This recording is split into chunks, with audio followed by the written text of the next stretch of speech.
He said the best way to double your money is fold it in half and put it back in your pocket.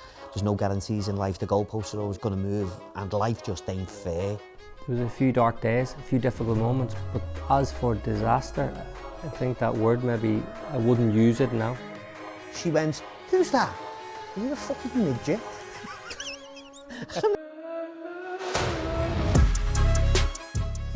Paul Walmsley, welcome.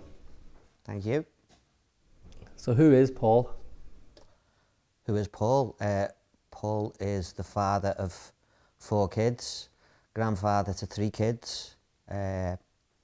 He's also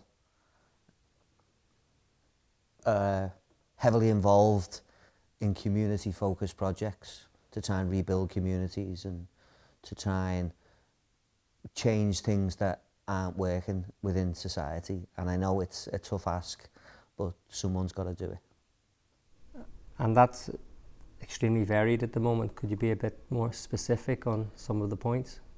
I think, so in 2012 I wrote a 15-year plan out, and that was written from a cell, and part of that plan was to look at the education system and to look at how young people are brought up from primary school into secondary school, and then it's like you're released into a community or you just turn into an adult.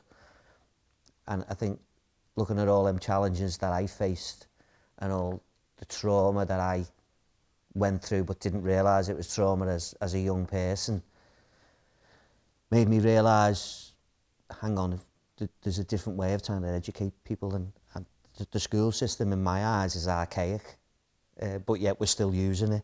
You know, we're still in desks like we're feeding the old factories years ago, and the workforce is not that place anymore. You know, how people learn is not fit for purpose anymore in my eyes. The majority of people can sit in a desk and learn, but there's that many complexities about people and that many issues. You know, as far as I'm concerned, I think we're all on the spectrum somewhere. Are you? I guess, is there anyone out there that's got their shit together? Well, I still haven't met them. No, and I think do you know what? Someone said this to me, and I've stole it from. I'm not going to take credit for this, but I do like making a big pan of get your shit together soup, and serve it up daily to people, and serve it. You know, have a look at that. Have a look. Be reflective. You know, do you think this is the way you want to go? And you know, you can't tell people what to do, but you can give them indicators. You know, and you can let them know that if you do that, you know, you will veer off left, or you will veer off right, or you will go straight ahead, and maybe if there's a wall straight ahead, you're going to hit it. I know I'm metaphorically speaking, but that's the line of work that I'm in now, in terms of working with young people, trying to guide them, trying to get them to make healthy decisions, because that's what they are in essence. So you have a great ability to listen. How did you learn that? And is that part of the skill set that you try and pass on to these people? I learned how to listen to what they're not saying. So little signs, and I think that's going to take me to the sort of back to 2012 and reading a couple of self-help books and reading an Anthony Robbins book, Unlimited Power, learning loads of body language techniques, learning loads of eye access and cues, then getting into therapy and just picking up on how, especially young people and people who are dealing with loads of trauma and don't realise they're dealing with loads of trauma, present, and there's little keywords that they say. And I remember watching loads of football interviews, like watching Match of the Day, again from a cell, but paying really loads of attention to like loads of forwards who said they sniffed it out in the box. And so they're using, you know, that olfactory sense to then engage and make everything work as one. And I believe in that. I do believe in, if we get all our senses working at one, then we'll get the best version of ourselves. It seemed that you had your senses starting to work together when you were removed from a lot of the noise as well, if you're in a cell. Do you not find that in today's world we have so much hitting our senses on a daily basis that maybe we have to separate ourselves from, give ourselves time to learn these skills. Yeah, we're bombarded, but we can always just go and sit in a corner and switch our phone off and just look out the window, or go for a walk on the beach, or go for a walk in the woods, or go, you know. I mean, I've got 2 divorce dogs which I can go and get every now and again if I want to go and take them on the beach, and you know, I'm great with that. Or I can go to a friend who's got a dog and get, come on, let's go. You can always remove yourself from that noise. Sometimes noise is good. I mean, I've got a sleep app on my phone, Calm, and I listen to Brownie and noise to go to sleep, and I'm asleep within 2 minutes every time I put it on. So sometimes we need that noise, you know, that outside nature, and be connected with that, and somehow, albeit, you know, through an app, and maybe that's what technology is there for us to use in that way. I spoke to Dr. Hassan recently, and that was a very interesting conversation. He also challenged me on maybe why I don't consume so much news or social media, or try and stay off digital devices. And for me, that's the answer. It's for that reason. With so much going on, I've had to pick and choose what I can digest. So my emotions don't get overrun. I don't have too much information to pass or to digest in one day, and give myself that time to sit in the corner, go to a beach, and start maybe the ability to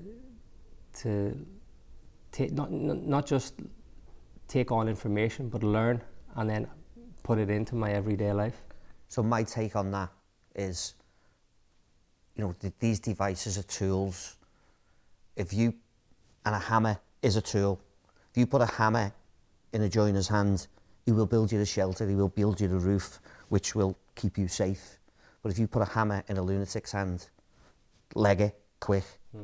So it's how we use these tools, how we move forward with all of these tools, how we know how it suits us. And what we've all got little nuances, little personality traits, and we only know what we're really like. No one else knows exactly what we're really like. We know what we're really like when we're on our own, when you've been left alone. And you really hit on something before about I have to be removed from that. And the way I'd look at that, it's like a plant. If you have to then uplift a plant, but you take roots and all, and you put it in a bigger pot, and you water that, and you nurture that, and you grow that, you know, that might grow into a huge sunflower and produce more huge sunflowers. And it's the same sort of analogy of that, especially with, you know, communications, these tools where everyone's talking about AI now. And I work at the University of Liverpool, and I remember speaking to a senior professor of law and children's rights, and I said AI, and they were like, oh no, we can't have this. And it's like, no, we can. We actually can. We need to work with it. We need to understand how we can use this tool for the greater good and for the better. And that's one of the reasons why I think me trying to change the education system and use the tools around us and going into schools and working with young people and having what I call the no plan. And I'm guessing that you as a businessman, you're nothing but plans and structures and this is the way it's got to go. But sometimes to get into anyone's head with chaos, you've just got to create chaos yourself and go in there with them and find, as I call it, it's like going in the loft at Christmas time and finding them Christmas lights that are up there and someone's put them away the year before and they're just a mess. They're all tangled, they're everywhere, some of them are broken. Sometimes that's what people's heads are like. That describes my early days.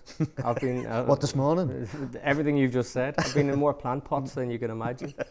And it's probably year on year, a little bit of the piece of the puzzle has come together for me. But it's been an incredible journey, but plus a very individual journey for me.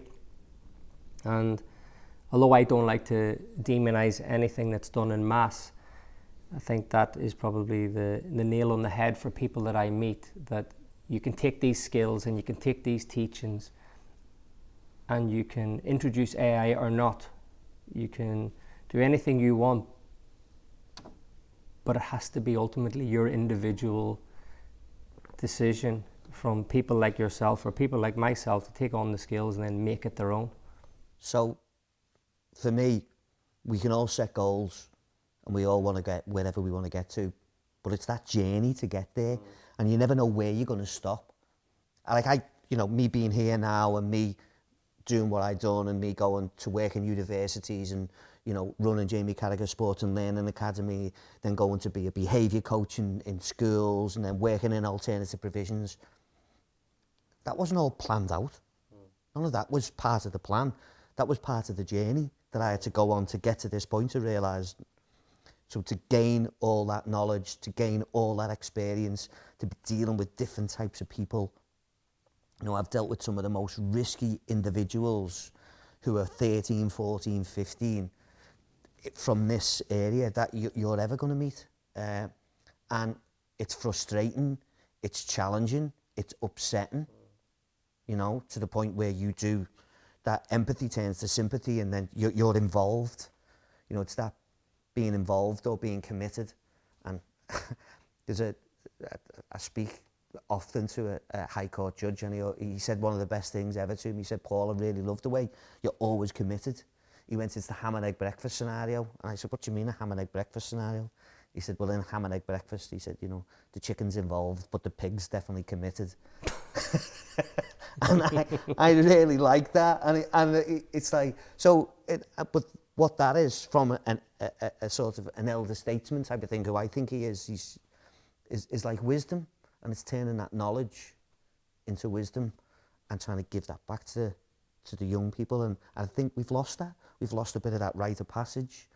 There's no connection now.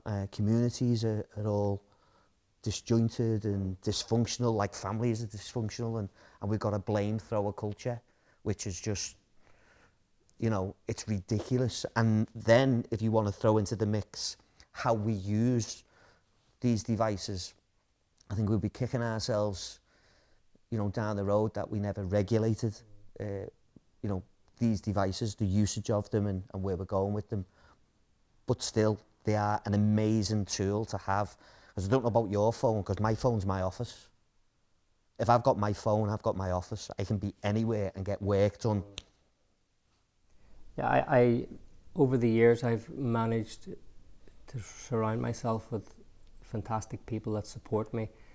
So my office hours are a bit less than they used to be. But can I borrow some of them people so I can have some of that time back, please? I'll sell you their time. It's quite expensive though. Well, okay. There's 2 points there that we'll come on to the elder statesman in a minute, but you talked about working with the kids in Liverpool that need help or need your help the most. Can you tell me more about that? This started. Wow, this started when I was released from prison, and I was working in the Brunny where Jamie Carragher's academy was. I got a phone call, and it was a withheld number. And I remember thinking, who's this? And it was the chief superintendent of Merseyside Police, and I was like, oh, okay. And I'm not gonna lie to you, I shit myself. I thought these are gonna call me back in. I've done something, they've found something, and he went, no, listen, you need to come down and have a word. And they said, what we're going to do is part of the pocket that we took off you, we're going to give you a chunk of that back to go and do a project. And I was like, wow, are you sure? And they were like, yeah. So I went to the community centre where we were there and said, listen, we need to, they've said that they're going to ring fence this little bit of money. How can you keep it safe and make sure that we do the right thing, because I want to do this project ABC. So with that, then I went to work in Bootle and in North Liverpool. And North Liverpool is predominantly the most deprived part of the city. I know we have a north-south divide within the country, but we also have a north-south divide within the city. So you've got the likes of Everton and Bootle, and if you go into Sefton, and even you go to Southport now because it's gone that far, some of these are the most challenging times for local authorities, for police, because of the way we've gone. So I've worked with young people who are up for attempted murder. I've worked with people who've just prolific drug dealers at 12 who were running running a local park. He was taxiing himself in, not going to school, and running a gang of about 6 or 7 lads, and they were turning over 2 or 3 grand a day. Now, that to me, they have business skills at an early age, and for me to go in and spot that and go, okay, but also spot and explain to them, like, listen, what's going to go on when the shit hits the fan and someone gets arrested? You're all going to scatter, and fear will take control. And how we dealt with that was we reached their parents by getting them to sign acceptance letters for us to take them out on days outs. And they go, oh yeah, because, you know, mums and dads, they can go wherever they want. So they'd sign that letter, we'd get their address, we'd get their phone number, then we'd ring them up and we'd say, look, you know, we're working with your son, we want to help you, but we want to work with you. So working with the young people, we have to work with the parents and we have to work with the community. So we have that triangular approach. From that then, we can find more information, whether it's a single mom or whether dad's bringing them up, whether dad is in the family, whether there's issues going on, because there's loads of indicators. You know, I don't know whether you're aware of the adverse childhood experiences, which are called the ACEs, which is now, it's turning into trauma-informed approaches to how we deal with people. And I mentioned before about indicators. So if there's a stat that if you're 40 and you're male and one of your relatives have been to jail, then you're 40% likely to go to prison. So all these indicators are there. If you're brought up around crime, then you're going to absorb that and go down that road. And I think for me, coming from Norris Green in North Liverpool, and that's what happened to me, I just got sucked into it. How did you get these kids to trust you and open up? By being authentic. The kids in the park, the 12-year-olds, we were sitting there and we'd went as the Jamie Carragher Academy and just to play footy.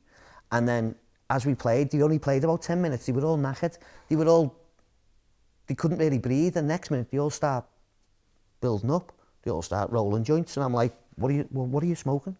And they were saying, oh, we're smoking this, we're smoking that. And I went, okay, well, do you know about that? Do you know that's cross-pollinated? Did you know where that starts? And when you go, well, how do you know that? Knowledge.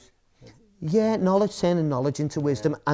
And then you go, and then they're talking to you, and I go, yeah, and I'll get my phone, using it as a tool, and go, yeah, there's my background. And because there's loads out there on the internet about me, they're like, oh, wow.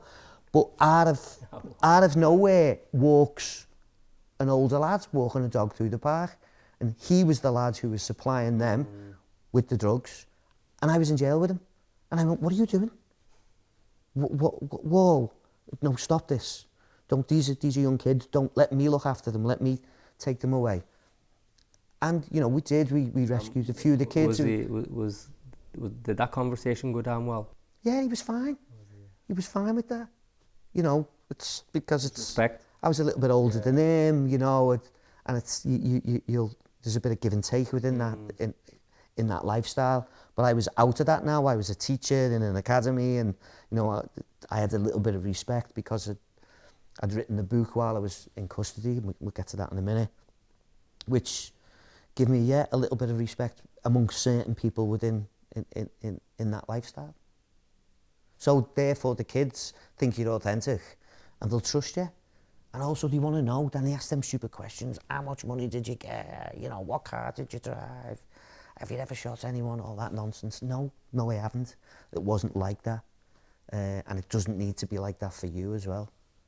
And just stay around them. And it just becomes a shepherding process then with these young people.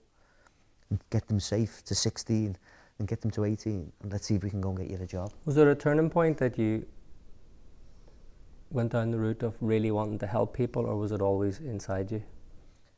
I think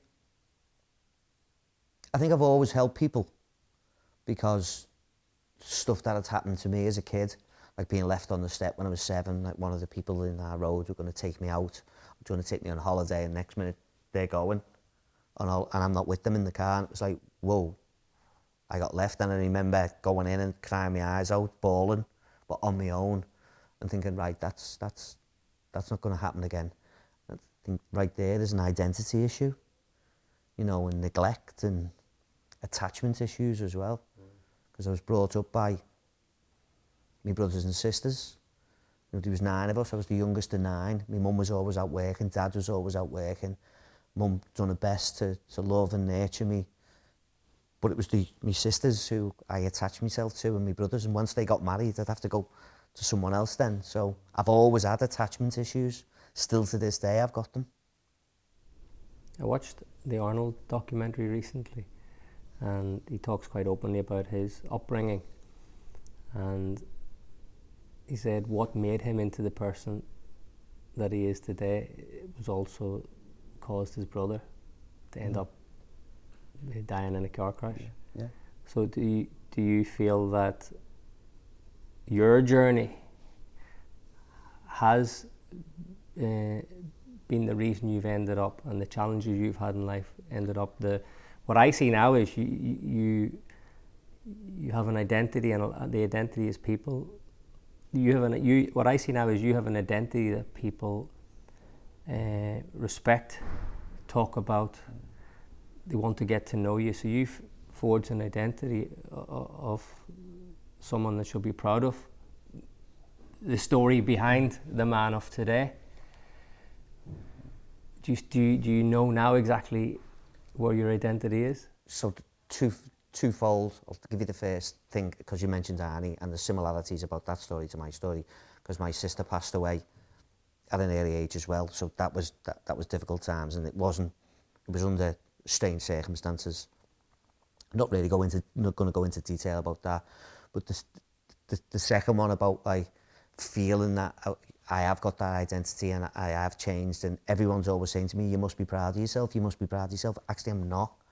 I've got no sense of that. It's a bit imposter syndrome, but it's also a bit, I think, because Dad ruled with an iron fist, and there was a time that I was a really good footballer from, you know, the age of 10 to, I'd say, 19, and everyone thought I was possibly going to be a footballer. But my dad wouldn't let me play for the best team in the area. He called me a glory hunting bastard, and just wouldn't sign the signing on forms, and I was absolutely livid. And you know, I used to like cry to my mum, get him to sign the forms. So how did you deal with those days? How do I deal with? How did you deal with it in those days? Well, I had to play for the team that he wanted me to play for, which was his mate, because I was one of the best players. But I wish my dad dead, and 6 months later he was dead. So it's that, you know, is that what I wanted? Knowing what I know now, no. But that's what sent me the other way then, because it was that identity, and then I wanted to fit in there. Because the 3 things my dad said to me was, 1, don't hang around by the Crown pub, 2, don't hang around with these people, and 3, stay away from drugs. So I've done A, B and C. He also did tell me not to gamble. He said the best way to double your money is fold it in half and put it back in your pocket. And I don't gamble to this day. This is 1 out of 4. Yeah, but the others, which it didn't, they were lessons that's got me here today. Is it mapped out? Is it meant to be that way? But it's that identity, and it's a sense of duty which is driving me, and that's why I have that. There's no real sense of pride, but there's a sense of duty, and I'd rather have that, because it just keeps driving me to do the right thing and be relentless with it as well. I remember hearing a quote that stuck by me most of my life, that emotions that are buried inside you will see you at your funeral. And I did realize that I held on to a lot of emotions, as most, you know, I'm not saying this shouldn't be the case, as most kids do, or teenagers, or even adults. So I've worked really hard at digging deep and to try and understand me as a person, and how to make myself the best I can be. Now, I know we have touched on subjects like NLP and other ways of gaining greater learning over ourselves.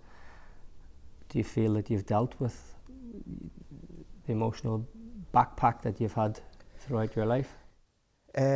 No, certainly not. I was only talking about that last night. So I was walking back from the match last night, and one side of me, I had a philosopher in law and theory, and the other side, I had a psychiatrist. Either side of me, we were talking about trauma, and I think that we were speaking because obviously we were at Anfield. Anfield's my mecca and my home, and we were talking about Hillsborough, and I think it's still there. It's massively still there with me, and I need to go back. I need to revisit that.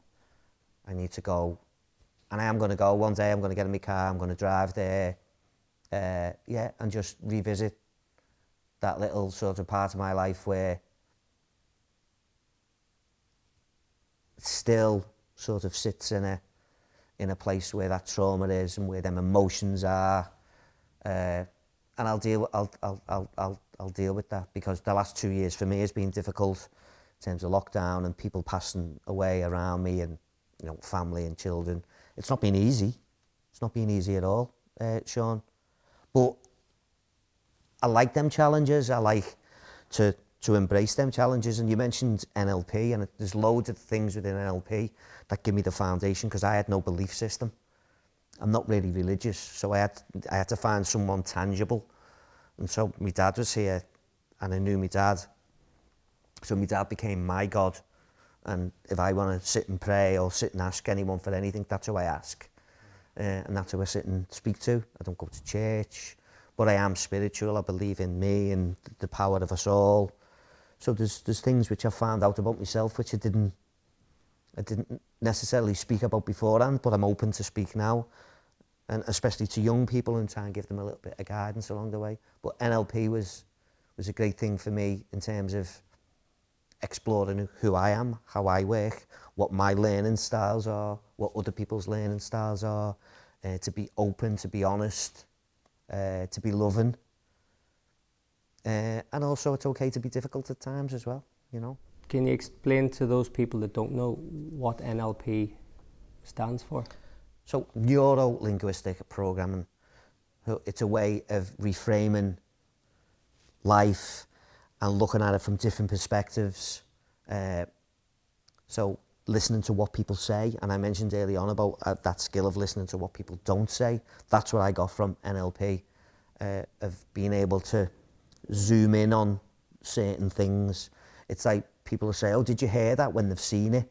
So they're giving their sensory systems away, and there's ways of doing that. And it was, to start with, it was a sales tool. So someone who loved, who was kinesthetic, you go, get in the car, how does that feel? How does that feel in the seat? Or rev the engine for someone who was auditory, so they could hear that sound as well. So it was a great way for me to explore who I was. And at that time, I'd written the book, and I was going through the different points of the book. And it was what was weird about it. I was looking and I was going, trauma, trauma, trauma, trauma, trauma. And I was thinking, ooh. And it wasn't until after I got to jail and I went to do a lecture in Hope University, and they had an expert on in the ACEs, Adverse Childhood Experiences.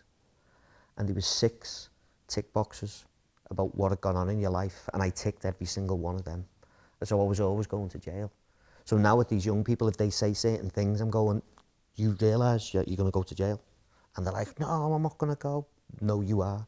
The data out there that most people must tick quite a few of those boxes. Is that not the case? Yeah, but ticking all of them. So it's the last. If you leave one box out, you've got a chance. Well, no. I mean, look, what makes us all the same is that we're all different. And as we grow older, we have different people around us. And that's the Jim Rohn quote. If, you're the average of the 5 or 6 people who you spend most of the time with. Last night I was with a philosopher and a psychiatrist either side of me. Today I'm with you, and I'm with the rest of the people around us. No, but it is about that. It's who you surround yourself with. And so we've just done we've just been working on a knife crime video. And one of the things that I say to the young people just before we show them this video is, I want you to close your eyes and think about the 5 or 6 people who you spend most of your time with. And if any of them have got anything to do with any crime that's going on in your estate or anything that's bad, especially if you know any of them who carry knives or talk about it, then you're putting yourself at risk. And I really, truly believe that. We were going on before about, you know, lifting your roots up and putting it in a bigger pot and moving you on. It's the same things with these young people. I share your passion for Liverpool and the community, and we'll go back to that in a minute. What I'd like to know is, do you believe now, although maybe you don't action all the tools to keep a successful life, or to keep a straight path and keep it going forward as successful as it has been recently, you feel comfortable you've got the tools inside you now, or do you feel that you still have pieces of the puzzle? No, there's so much. It's ever changing, and we've just got to go with it. As we were talking before about AI, so it's about how we're going to use AI moving forward, and we'll come up with plans to develop teaching styles through AI to then reach all these young people who don't get that chance. Because what you've got in loads of the schools, you've got issues. I can give you an example. In the north of the city, the school what we're working in, which 20 years ago had 2 languages spoken in, now it's got 42 languages spoken in. It was a predominantly white Catholic area, so the Catholic schools cherry pick their kids to go in that school, which leaves everyone else left, which then goes to the Church of England school, which has got SEND working at about 30 to 40%. Now, they've only got capacity to look after 15%, and when I talk about capacity, just go back. What is SEN? Is special educational needs and disabilities. Yeah. So any kids who will need extra time and extra care and extra money spent on them, because it will be inevitably down to the money. So I think to a normal school child who is classed as normal and not on the spectrum is about £9,000 per year. If they have educational needs and you need some one-on-one support, it's 22. So it goes up by 12, 13 grand. Now, if you've only budgeted for 15% of that and you've got double that, then you're in trouble. So then that school becomes in trouble. Not only does the school come in trouble, the community comes in trouble. If the community becomes troubled by that, then it's going to have a knock-on effect along the way, which is then going to impact on the taxpayer and where money gets spent. So if we have an early intervention and we can look after that and get business to look after that and get us as a community and as a society to come together and go, look, here's the problem. It's an easy fix, but here's what we have to do. And this is exactly what we're trying to do. We're trying to spot these.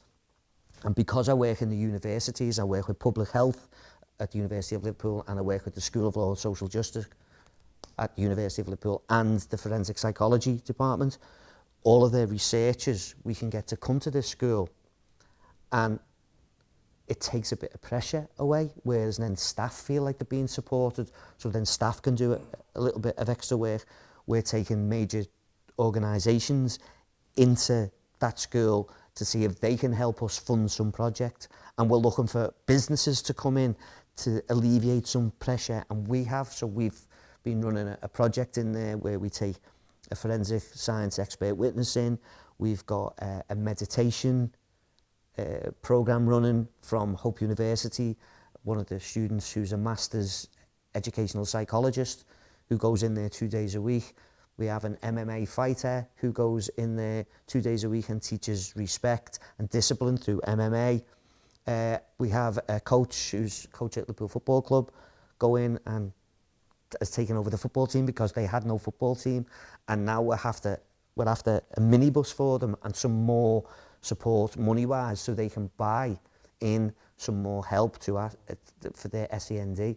And then, sorry, Sean, and because there's 42 languages spoke, then what we've got, it's fragmented in different corners. So we've gone outside of that neighbourhood to where that type of sort of diversity exists, and we're going to be doing food crossover where the local community in the Cumbria Marnie Centre is going to come and cook some food, and we're going to go there, we're going to cook some food, we'll get to know each other, we'll be able to swap and talk about culture, talk about what we like, because it's very difficult in a predominantly white area.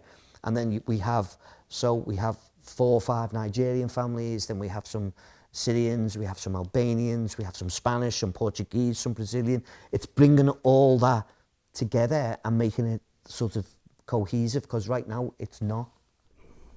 The purpose of this podcast is to discuss success, what it looks like and how to implement it in everyday life. And as I went through my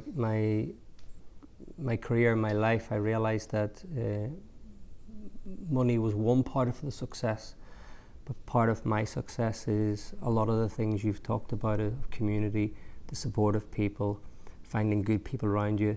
The top 5, I probably have 50 top people in my life now. Lens 10. Yeah, so I've 10x'd my my Jim Rohn quote. But some people listening to us today might think a lot of the things that you have mentioned is dependent on economics, on having funds to be able to bring these people together, to bring talent, or because I know that there is an altruistic side. You have an abundance, and there is a lot of great people out there willing to do something for little or no financial reward. How much do you think money and financial support plays a role in a percentage term of everything? Go and ask Pep Guardiola that question. So we're talking about the economics. I mean, we've got Man City, most probably one of the best football teams on the planet, and they're like the Harlem Globetrotters of football at the minute. And it's all down to money and good management. It's not just money, it has to be spent wisely. It's not just about the economics, it's about what you do with that economically and how you make that grow. And they have grew that club exponentially in every way, shape or form. The only thing they haven't got, and I know there's people going to be watching this, are the fans. I'm just letting you know now. You're so woeful. But we've got this in Liverpool. We've got the people. We have the skill set. We have this nature of wanting to make things better. We have this DNA of wanting to look big out there and be visionary. And in my head right now, there's most probably about 40 plates spinning. That's most probably over that side. There is can dancers over that side sometimes, and there is a beaten monkey on a drum at the bottom with no skin on it at sometimes. But you know that's frustration. But yeah, economics is one huge part of it. But doing it right and having the right team around you. You've just said you've got 50, and I said immediately, give me 10 of them. Give me 10. What should I do with it? How we'd roll with it. It's not just about the money, it's about getting the right people on the bus, doing the right thing. Doesn't matter where the bus is going, just having the right people there. Yeah, and I think that's, again, did I make my own luck, or was I lucky when I arrived here 20 years ago? But is it luck? Is it just hard work? I'm being modest at the lucky bit, I guess. If you try so many things, a few of them have to turn up good. So tell me about your current project. So born out of necessity because of austerity, and because what we found out is things that need to mushroom up and then they become a necessity within the local communities. We've set up the social brokers, and the strapline is we join the dots. So that's because over the past 7 years, I've been working in schools, colleges, universities, and in communities, and realised that there's a need for people to have a joined up approach, because we just don't have it. We say we have it, but we don't. So we feel there's a need to do that. So we're working with big businesses, we're working with communities, we're working with police, we're working with the councils, to join the dots and to keep young people safe and feel as if they can have an insight into being an adult, because there is no rite of passage. So we're going to try and bridge that gap, and we're also then going to shepherd those young people who need shepherding and help them families and communities out. We've just brokered a deal with Caden Gas and the fire service to do carbon monoxide meters, detectors, and also fire and smoke detectors in homes. And also Caden Gas have warmth packages which they're going to then give to the fire service, and we're going to identify those who need them in the communities and get them put on the priority services register with the gas companies, just in case if the gas goes off, they will get it switched back on quicker. If they need food vouchers, then they can get food vouchers, so they don't have to sort of deal with that strain. And so they're the types of things that we're going to be doing at that level. But then there's an undercurrent of then going to work with families, and what we're finding is like there's loads of issues and deals need to be brokered there amongst themselves, how they deal with the other families, how they deal with the staff. And it's so simple. Yesterday we were in a school, as a mum walked out to school with her child. She was going on about, you know, how the school had done this and that, and I said, are you sure this is true? You know, are you sure? Because I don't know whether what you're saying is 100% right. And we just had a little chat, and I was going home because I'd forgot a card for the school, which I'd made a handmade card for the school. I just botched the card actually. It was my friend makes cards, and it was an I love you card, so I changed it into I love your school, because I do, because the school's amazing. And I mentioned this to her, and she went, that's sweet. And when I was in the school, I went home and come back, and 30 minutes later, one of the staff come in and went, she's just brought a card in, she's just said thank you. So just that little conversation had changed their attitude, where she'd then gone home, come back with a card, and sort of give that little bit of emotion and changed her emotion within like 30, 40 minutes. And so it's little things like that which will make a huge difference.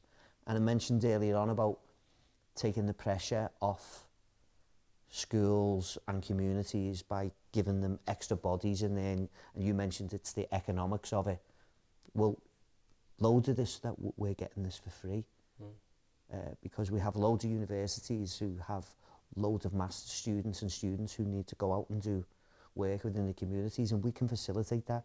We can put them in the right area to do the right thing, so it has meaning and purpose in the area. So that's what the social brokers are going to be doing. We're going to be working with the FA, we're going to be working with the football clubs, we're going to be working with major businesses. Hopefully we'll be working with you and your foundation, fingers crossed, who knows. And just joining the dots across and making, you know what, just doing the right thing. And that's what it's about. Does it come from an altruistic sort of nature? Yeah, but it also comes from there being a need for it in our communities. Doing the right thing means we can all benefit, including you. True that. It's nice to go to sleep at night and think you've done an honest day's work and made an impact. So business is in my blood, and although I like to see myself as having an altruistic side, I do know that we all have to make money to survive. So the social project is also a business. We will be having a launch in March.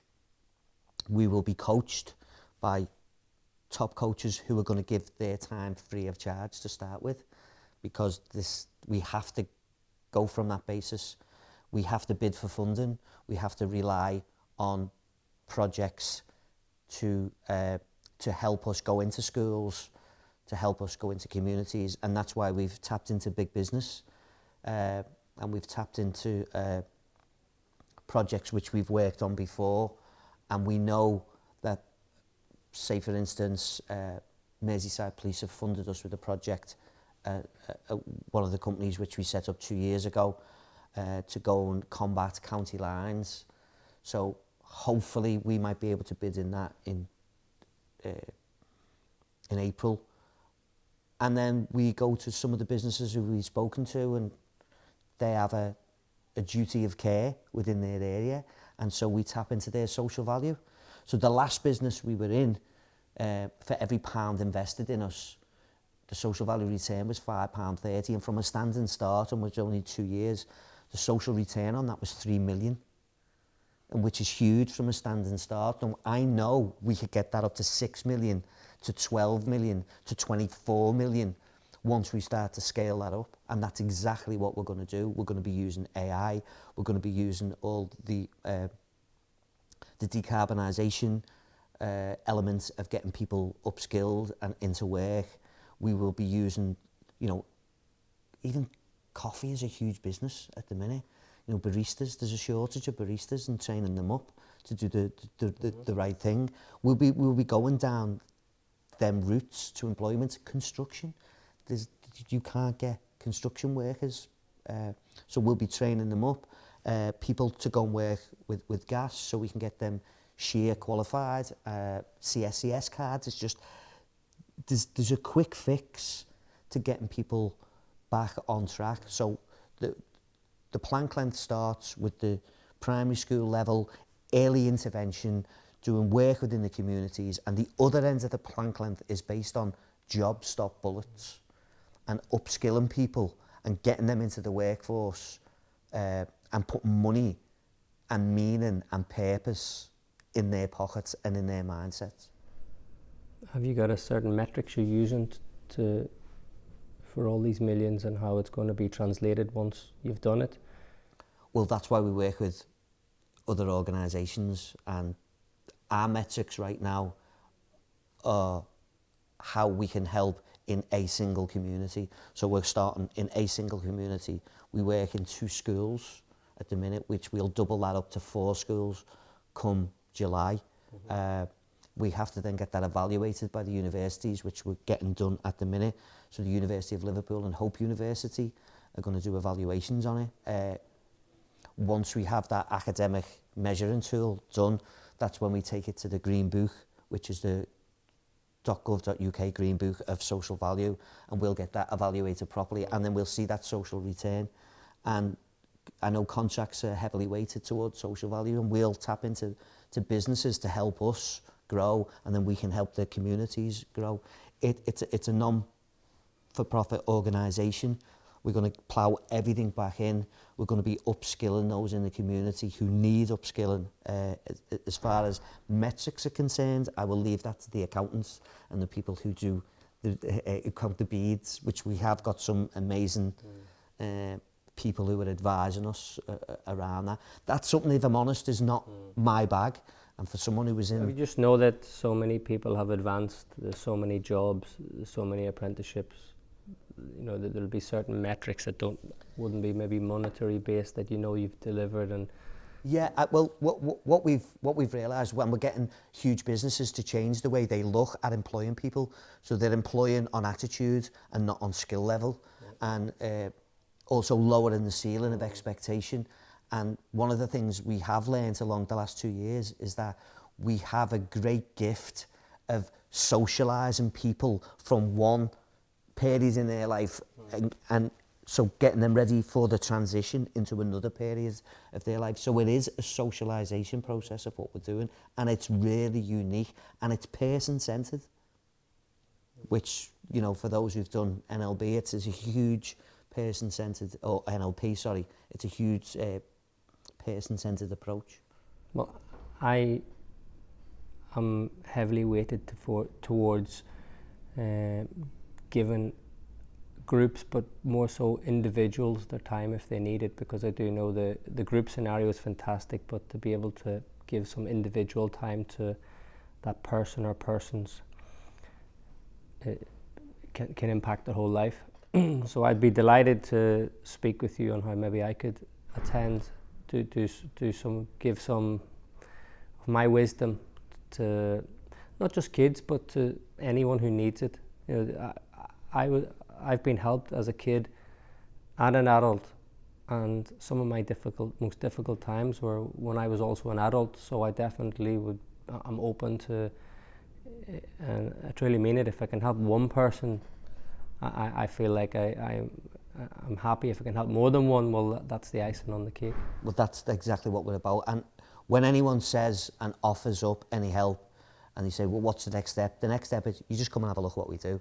I'm not going to say how you're going to help or how you can help and if you want to help. But anyone who offers that up, it's like, just come and see what we do. If you think you fit in there and you can help and you can help change any of that identity, then by all means, let's because my foundation is not just based on giving money. It's based on, as we've spoken about now, the tools and the wisdom and making sure people are able to become wise through past and future experiences. So a story around that is that years ago I was working in a school in a really deprived area.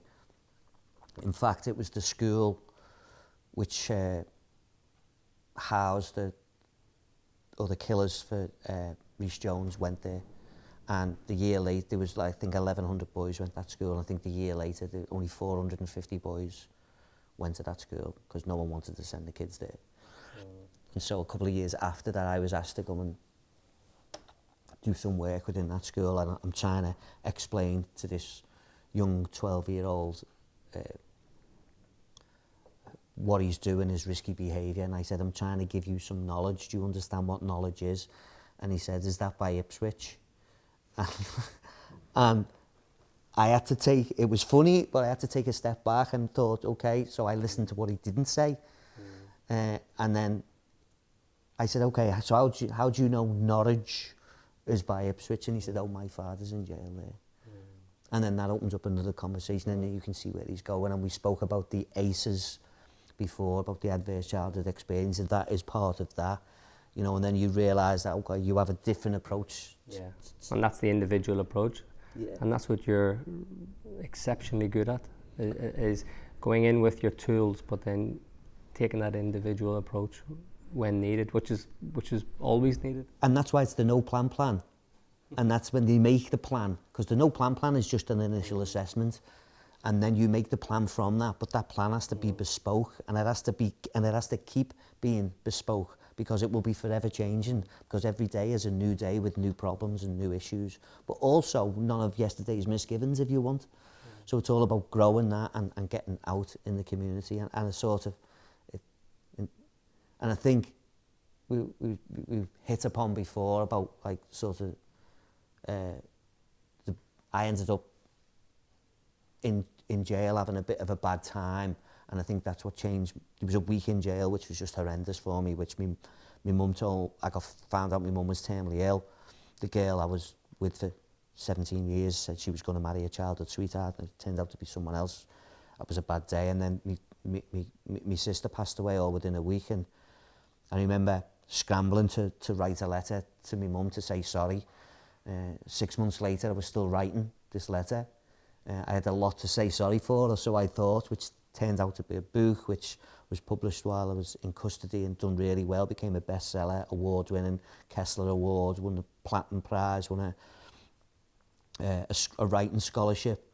And that then, I just sort of let that sit there when I got out. And so let's not just wash over the book, because that is a huge part of your life, and above all the other things, you're also an author. So can we go back to the moment where you actually knew this could have been a book, or is going to be a book?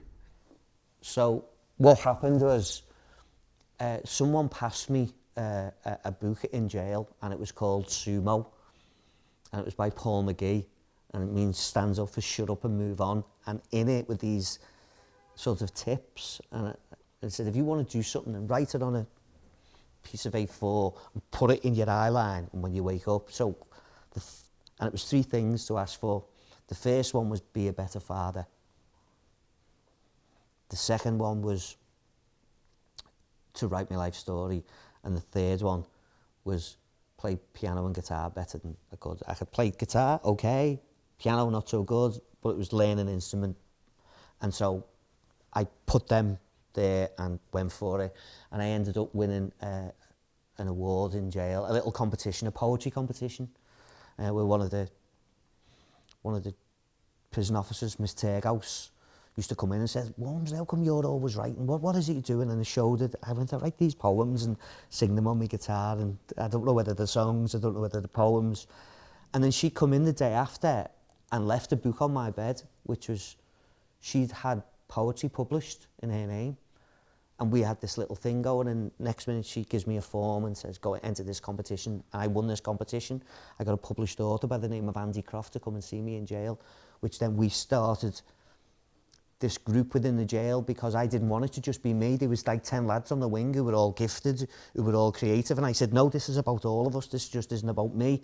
So that grew then, and then that, obviously I'd had that week where I've told you, which was just full of trauma. And I thought, let's write this book. So I used to then go back to the cell and I'd write, and I wrote every night for 6 months. It took me 6 months to write 180,000 words. And then each week they'd allow me to read out for 20-minute sections of this, what I'd written. And all the lads thought it was great. So I was getting acceptance from my peers, which I thought, this is okay. Anyway, I wrote this and never thought nothing of it, because it was all by hand. Went to another jail, there was a creative writing teacher in there, I passed it on her desk. I always remember going in and I had to look through the window, and she went, who's that? And I went, oh, someone just said that you're the creative writing teacher and I should come and see you. And she went, are you a fucking midget? And I was like, what? I was fuming. I was absolutely fuming. And so like barged in the class. I'm like, what? And anyway, she turns out to be the most intelligent person. So she was right? Well, yeah, I'm 5'6". But it was the funniest thing. She is about 6'4". Her name was Rebecca Talentire, and she was the one who coined the phrase wags. She was Everton's historian, and she was just amazing. And I said, I've written this book. She went, yeah, everyone says that. Anyway, so I give her this thing and don't think nothing of it. Anyway, about 6 weeks later, she just comes howling in the gym, and I'm running on the gym. Used to run every day for an hour and train an hour at night as well on weights. I'm pounding in the gym, just looking out this window, looking at all the ducks in Kennett Jail in McGull. She went, Walmsley, we're going to have to type this up. This is going to win the Kessler Award. I said, what's the Kessler Award? She went, come with me. And then I typed with one finger like that.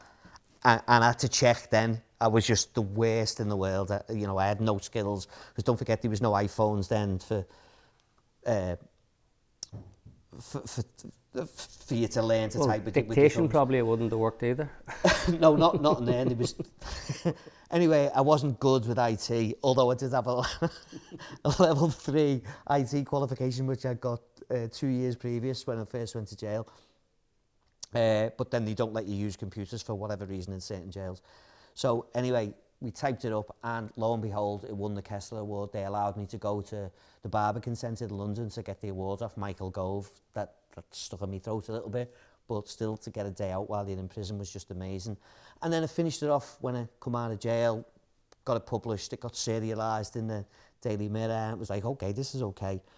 And then a couple of years later, I met Ian Lycett, and we were talking, and someone said, oh, he's written a book, and I went, yeah. And he said, okay, I'm going to download the book now. Anyway, a couple of hours later, he just rings me up. He said, right, we're going to turn this into a script. I said, are we? And he went, yeah. So a couple of weeks after that, I went to see a play in town.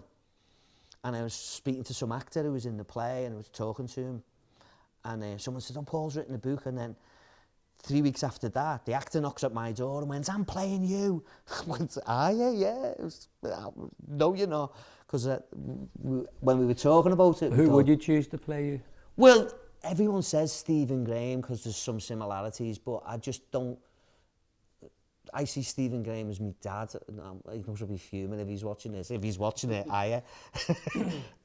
but I see him as the dad part character because that is intense and that's moody, and I think because loads of it's based when I'm younger, I think, James Nelson Joyce would be perfect for it. And we also spoken to Bobby Schofield about playing one of the other characters, TiVo, and we've changed everything around and obviously embellished a little bit of it to make it into a story, but it's mainly based on what went on.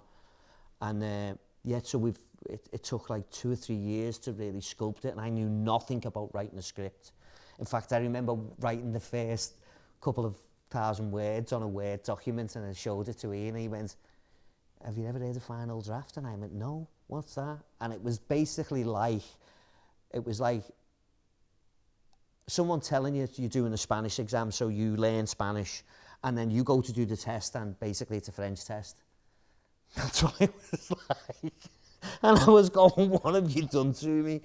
And then so I had to learn all this sort of new jargon, in essence, and this new technique of how to write a script. And I knew nothing about exposition. And I went, "What's exposition?" And he went, "Go and watch Jaws." So I just watched Jaws, and I was like, okay. So now to this day, I can't watch any TV or anything without thinking how this is made, how this is written, how it's being cast, where the dresses come from, how authentic it is, whether that's the accent is right. And so there's always a play-off now. So I'm going to say thanks, Ian, for giving me that, because now I don't know how many series I've watched, how many hours. You know, I've watched Succession about 5 times. I keep constantly watching The Sopranos. I keep constantly watching The Offer, which is the drama based upon the making of The Godfather, which I just find amazing. And then speaking to people around that business, so the script, as you can see, I'm getting like all energetic about it, has been an amazing thing for me to do, and I absolutely love it, and can't wait to hopefully start filming the pilot, fingers crossed, in April. You're an extremely busy man, but one thing we haven't touched on is actually you. You look after so many people. The big word on the street is burnout, and how people are nearly taking on too much, as we spoke about earlier. Have you found that balance to make sure that Paul Walmsley is there for the long term to look after yourself as well as everybody else? And if so, what are those things? And if not, what are those things that you're going to put in place? You know what? You couldn't be more spot on. Yeah, I've had burnout a few times. Last year I got COVID a few times as well. I do try and look after myself. So what I done 19 months ago was stop drinking, because I just didn't want to put a hangover into the equation as well. Was that after the night out with me? Just right after the night out with you, yeah. Yeah. 5 bottles of wine and knowing I had to go home was not a good next day for me. And I think because the types of work that I do, and I have to feel it, and because I'm an empath, and because I really do feel it, that taking alcohol out of my equation has been one of the best things I've done. Don't get me wrong, I feel like going out and getting mortaled a few times, but it's not like an addiction where I'm craving for it. I will pick the moment, and I will pick the company, and pick the right time if I want to drink. But right now I'm getting so much done without it, and feel so much better. That's fine. So there's that. I've started training again, so I got an app, a fitness app, and over the past 12 months I've trained 176 days out of the year, and I've done at least 40 minutes, which for me that's good. I feel a little bit fitter. I've started to do weights because I had a few injuries. I ended up getting vertigo, which is through COVID, which has been an absolute nightmare, but I've just trooped on with it, and it's not life-threatening. It's a pain in the arse. You know, feeling dizzy and feeling a little bit sick now and again, but it's just march on with it. Hopefully get myself a few holidays. I haven't really been on holiday for a while. I've had some relationship issues, some family issues as well, with mum passing, and my ex and my kids' mum passing within the last couple of years. It's been traumatic. So my main focus is on my kids and my grandkids. Being a grandfather has like been next level. You know, go in the house and see my little grandson, and I'm looking at him thinking, I'm going to have to give you my season ticket for the match. I'm fuming because, you know, season ticket to the premium at Liverpool Football Club, and I know he's the only... You have to get two? It's very difficult to get them. I mean, me and my son sit next to each other. And if the script goes well, then you'll get a few offered to you? Listen, yeah, so be it. And you know what? one of the reviews of the book was I love it, and I do really love it. So if Paul fell in the Clyde, he'd be the type of person to come up with a salmon in his mouth. And you talk about luck, but I talk about, in my head and to myself, about endeavour and about passion and about doing the right thing and about having integrity. And I know we spoke before a little bit, sort of before we started, we were talking about integrity, and once that's questioned, how that can change you as a person, as a man, as a business person, as a father, as a friend, and everything just changed once that's questioned. And I'm trying my best to make sure that integrity is there. I don't, in 2010, I'd smoked and I'd drank and I'd maybe taken recreational drugs then. Nothing. I've taken nothing since 2010. I'm clean.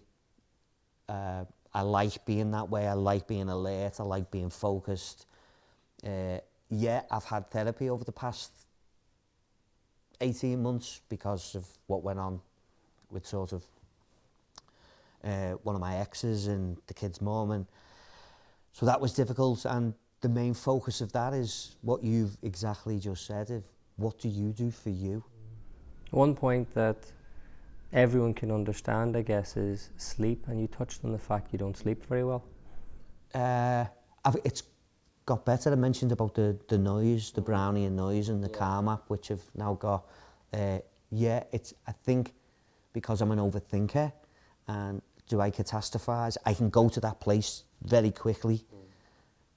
I think one of the things I've learned along the way, and this is from reading some of the self-help books and the Anthony Robbins books and some of the Bandler and Grinder books who devised NLP.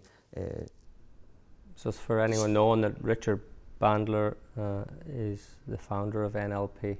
Yeah, so the structure of magic and how you can catastrophize. And the way I look at it, and there was many times when in my old game where, someone hadn't paid the bill and I'd be in the mirror and I'd be going, yeah, listen, you haven't paid that bill. And and you're having this argument. You should be the man that's in your movie then, shouldn't you? No, but you're having that argument with yourself in the mirror, and then when you see that person, you go, all right, you're all right, and you don't even go there. And it's like, well, why have you wasted all that energy, all that time, whatever you've wasted? It's just wasted. And so we try and do some of that role play with some of the young people. And I think you mentioned early on, how do you get these young people to trust you? And if you're authentic, and you're willing to let them see your vulnerabilities, because for me, being vulnerable is a huge, huge, huge bonus. Do they think you're being modest and you're actually not really vulnerable? Do they think that you've got it all together? I don't know that answer. I'll give you my example. When I meet people, they assume, due to what they've heard about me, that I've got all my shit together. Sorry, I'm just going to have to... I bounced in here early on and you're wearing these shades and you look like Sarah Palin. You look like... Yeah, I was meditating. You've bought glasses to meditate. Wow. That's another story. I buy a Calm app, you buy glasses. That's for another podcast. You want to look cool while you meditate, when I just want to meditate. So when I speak to people and I get to know them for the first or second time, it's great that I come across authentic, but I do reiterate that there's so many things that I still haven't got together. I've put part of the puzzle of life together, and I've reached a place in my life where is deemed as successful, but there's so much more. Although sometimes they still think I'm being modest, or I'm playing down and I don't mean monetary success, I mean success of having it together. Like, I wake up every morning, and I think what really helps me is I don't expect too much out of the day. My mum has a saying that when you get up in the morning and put your feet on the ground, it's a good day. Do you wake up alone? That's not for... I have done sometimes. Most of the times over the past 2 years I've woke up alone, and it was only this morning, it's weird that things just jump out at you, and there was a stat that loneliness it can contribute to speed your mortality rate up by 26%, and it's the same as the obesity rate as well. Yeah. And I think, so me coming from a big family and me having loads of relationships along the way, and then relationships, listen to relationships, is any relationship permanent? No. Is there any guarantees? No. And going back to the sort of the Chimp paradox and the Dr. Steve Peters thing, you know, there's no guarantees in life. The goalposts are always going to move, and life just ain't fair. You know, life just ain't fair sometimes. And if you... But that's okay. Yeah, but that's fine. Put them in your psyche, leave them there, and when the shit hits the fan, it's one of them, and that's it. But it's the same as... it's the same as, you know, your biggest weakness is your biggest quality. And to understand that, I know my biggest weakness is networking, but it's a huge quality, because I network my way over to South America, I network myself into a drug gang, I network myself into...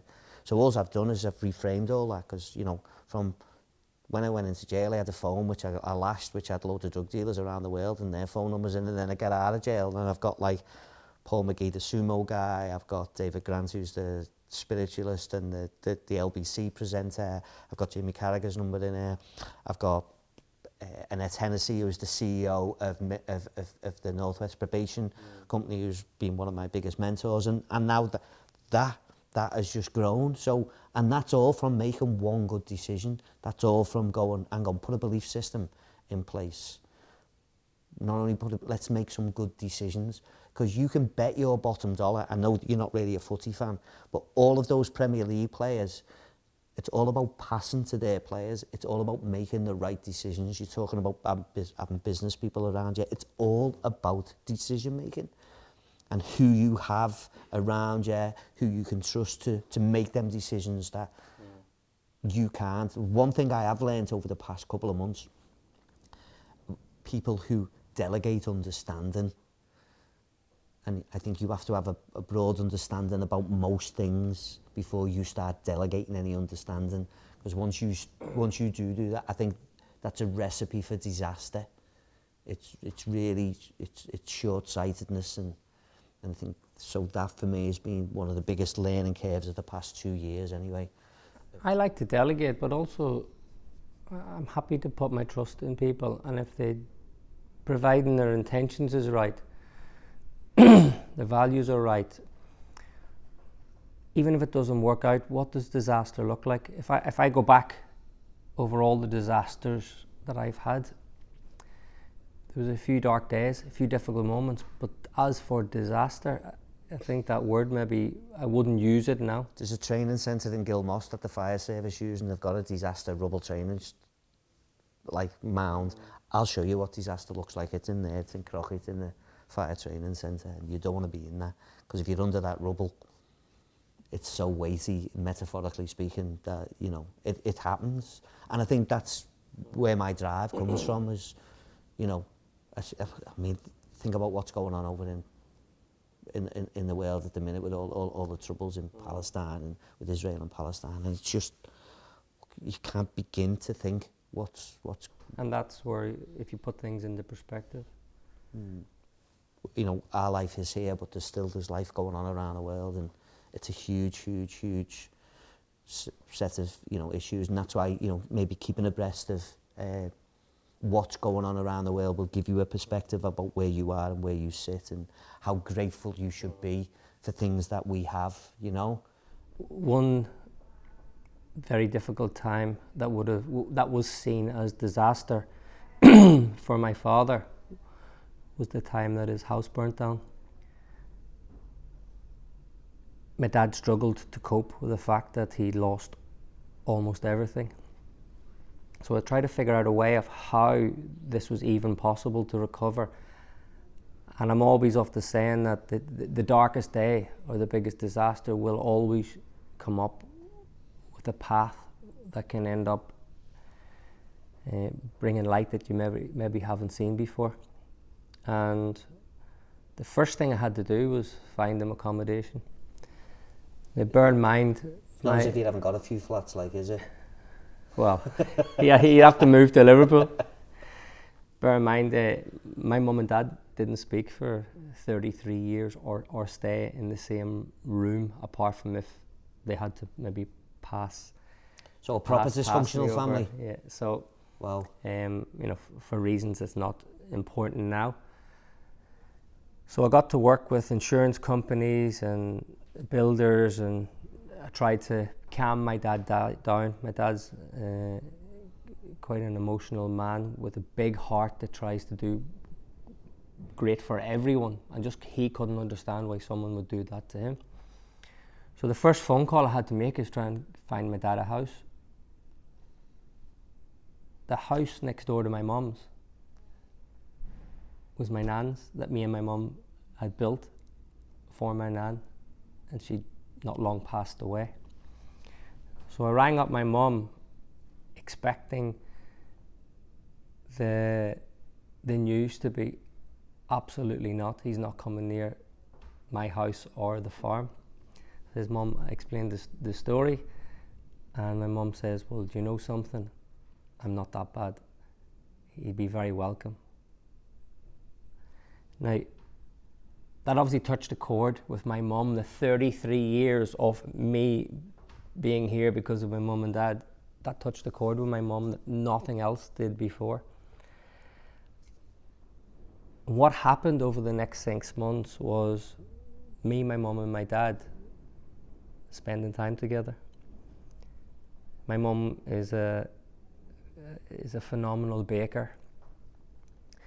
And within 3 months from me being so upset for 33 years that my mum and dad couldn't be in the same room, my mum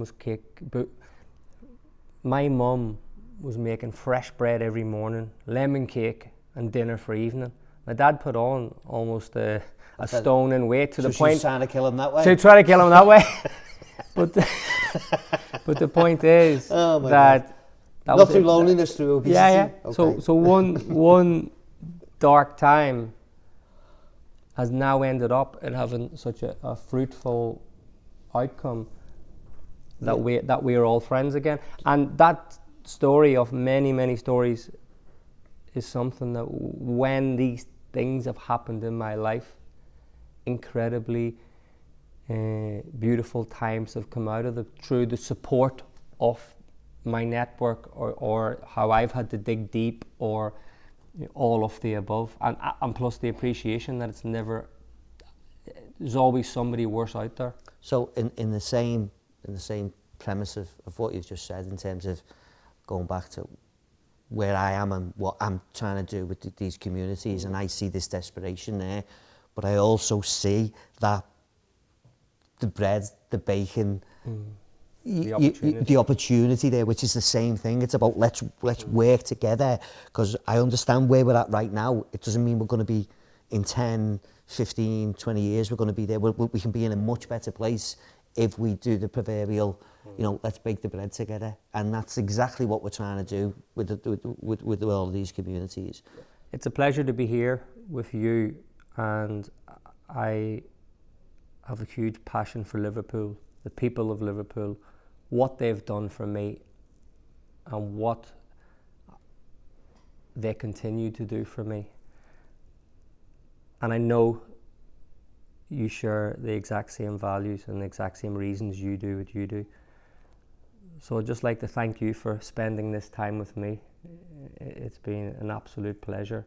No, it's been cool, and it's the same what I said before.